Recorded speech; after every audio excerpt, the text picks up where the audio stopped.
ఈరోజు మనం జస్ట్ ఒక రెసిపీని కుక్ చేయట్లేదు. ఒక హెల్తీ హ్యాబిట్‌ని కుక్ చేస్తున్నాం. హెల్త్ అంటే జిమ్‌లో వెళ్లి వర్కౌట్ చేయాలి. డైట్ అంటే ఫేవరెట్ ఫుడ్‌కి గుడ్ బై చెప్పాలి అని అందరూ భ్రమలో ఉంటారు. బట్ హానెస్ట్‌గా చెప్పాలంటే నిజమైన హెల్త్ జిమ్‌లో కాదు, కిచెన్ నుంచి వస్తుంది. ఎవ్రీడే మన బాడీ మనల్ని అడుగుతుంది. నన్ను ఫ్యూయల్ చేస్తావా? లేక జస్ట్ ఫిల్ చేస్తావా అని. ఈ రెసిపీతో మీ బాడీకి క్లియర్ కట్ ఆన్సర్ ఇచ్చేయండి.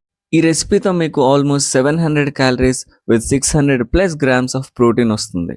జిమ్ చేసే వాళ్ళకి, బాడీ మెయింటైన్ చేసే వాళ్ళకి అండ్ ఈవెన్ బాడీ బల్కింగ్ చేసే వాళ్ళకి ఇది సూపర్ రెసిపీ అవుతుంది. దీని డీటెయిల్డ్ మ్యాక్రోస్ వీడియో ఎండ్లో వేస్తాను. వీడియో ఎండ్ వరకు చూసేయండి. Let's begin our recipe. 2 chicken drum sticks తీసుకోండి. యాక్యురేట్ మ్యాక్రోస్ కోసం నేను ఐటమ్స్ అన్ని మెజర్ చేసి తీసుకుంటున్నాను. చికెన్తో పాటు ఒక క్యారెట్ అండ్ 2 ఎగ్స్ తీసుకోండి. నాకు ఈచ్ ఎగ్ 60 గ్రామ్స్ వచ్చింది. ఇప్పుడు చికెన్లో తగినంత ఉప్పు, పసుపు, కారం, అల్లం వెల్లుల్లి పేస్ట్ వేసి కలిపి పెట్టుకోండి. ఆయిల్ మెజర్మెంట్ కోసం ఒక కప్పుని వేయింగ్ స్కేల్లో వేసి దాంట్లో ఒక 5 ml ఆయిల్ వేసుకోండి. ఇప్పుడు ప్యాన్ హీట్ అయ్యాక ఆయిల్ అందులో వేసుకొని ముందుగా కలిపెట్టుకున్న చికెన్ని ఈ ఆయిల్లో ఫ్రై చేసుకోండి. అసలు ఇలా కొలుచుకొని తినడం అవసరమా అని మాత్రం అనుకోకండి. నన్ను అడిగితే లైఫ్లో మనం అన్నీ తినాలండి. అన్నీ తినాలంటే అప్పుడప్పుడు ఇలా కూడా తినాలి. ఇక్కడ నేను చికెన్ డ్రమ్ స్టిక్స్ వాడుతున్నాను. మీకు లీన్ సోర్స్ ఆఫ్ ప్రోటీన్ కావాలనుకుంటే మీరు చికెన్ బ్రెస్ట్ కూడా వాడుకోవచ్చు. అండ్ ఈ రెసిపీ నుంచి మీకు ఆల్మోస్ట్ 800 క్యాలరీస్ వస్తుంది. తక్కువ క్యాలరీలు కావాలనుకుంటే కొంచెం రైస్ తగ్గించుకోండి. 2 ఎగ్స్‌కి బదులు 1 ఎగ్ వాడండి అండ్ కొంచెం ఆయిల్ తగ్గించుకోండి. ఈ వీడియో ద్వారా నా ప్రయత్నం ఒకటే అండి. హెల్తీ ఫుడ్ అంటే టేస్టీగా ఉండదు అనే మిత్‌ని బ్రేక్ చేయాలనుకుంటున్నా. హెల్తీ ఫుడ్‌ని టేస్టీగాను చేసుకోవచ్చని ప్రూవ్ చేయాలనుకుంటున్నా. సో మీరందరూ కూడా ఈ రెసిపీని ట్రై చేసి ఇది అసలు హెల్తీగా ఉందా? టేస్టీగా ఉందా? ఒక్కసారి కామెంట్స్‌లో మెన్షన్ చేయండి. ఓకే, క్లాస్ ఆపి రెసిపీలోకి వచ్చేద్దాం. చికెన్ ఇలా తిప్పుకుంటూ మాడిపోకుండా 2 వైపులా చక్కగా ఫ్రై చేసుకోండి. ఇలా ఫ్రై అయిన తర్వాత ఒక మీడియం సైజ్ ఆనియన్ని ఇలా పేస్ట్ చేసుకొని ఈ చికెన్లో వేసి కలిపి కాసేపు మూత పెట్టుకోండి. మూత పెట్టి ఒక 5 మినిట్స్ అలా వదిలేయండి.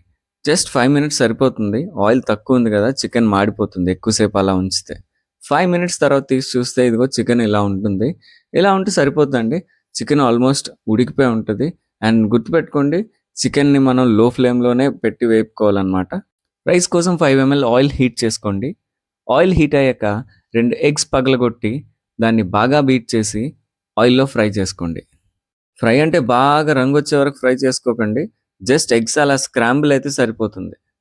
ఇలా అయిన ఎగ్స్లో ఒక మీడియం సైజ్ క్యారెట్ని చాప్ చేసుకొని యాడ్ చేసుకోండి. ఇప్పుడు రైస్ యాడ్ చేసుకోవాలి. ఇక్కడ నేను 200 గ్రామ్స్ ఆఫ్ రైస్ తీసుకుంటున్నాను. రైస్ని వేసిన తర్వాత ఏమైనా గడ్డలుంటే బాగా మెదుపుకోండి. ఇప్పుడు దీంట్లో మీ రుచికి తగ్గట్టుగా ఉప్పు, కొంచెం వైట్ పెప్పర్ అండ్ కొంచెం వెనిగర్.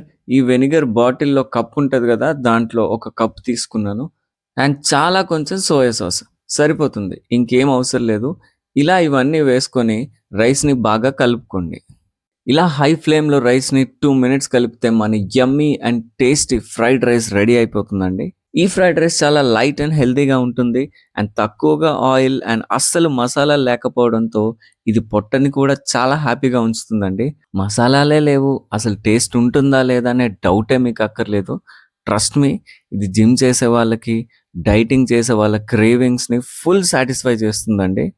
ఒక డిష్ తింటే మళ్ళీ మళ్ళీ తినాలనిపించాలండి. అంతేకాని బాబోయ్ చాలు పొట్ట మండుతుంది అనిపించకూడదు. ఇప్పుడు నేను చెప్పింది ప్రతి వంటకి వర్తిస్తుంది. నేనేమంటున్నానంటే మీరు తక్కువగా తినాల్సిన అవసరం లేదు. ఎంత తినాలో అంత తింటే సరిపోతుంది. ఫైనల్గా నేనేమంటానంటే నా ఎక్స్ప్లెనేషన్ బాగున్నా బాగోపోయినా రెసిపీ మాత్రం సూపర్ డూపర్ హిట్ అయిపోతుంది. You can blindly trust me అండి. ఈ ఇయర్ అందరూ హ్యాపీగా తింటూ హెల్తీగా ఉండాలని కోరుకుంటూ ఈ వీడియో ఇంతటితో ఎండ్ చేస్తున్నా. అంతే అండి. నచ్చితే లైక్ చేయండి, రెసిపీ నచ్చితే షేర్ చేయండి, 2 నచ్చితే సబ్స్క్రైబ్ చేయండి. ఏవి నచ్చలేదా అయితే కామెంట్ చేయండి, బట్ ఏదో ఒకటి మాత్రం చేయండి. Thank you all. బాయ్.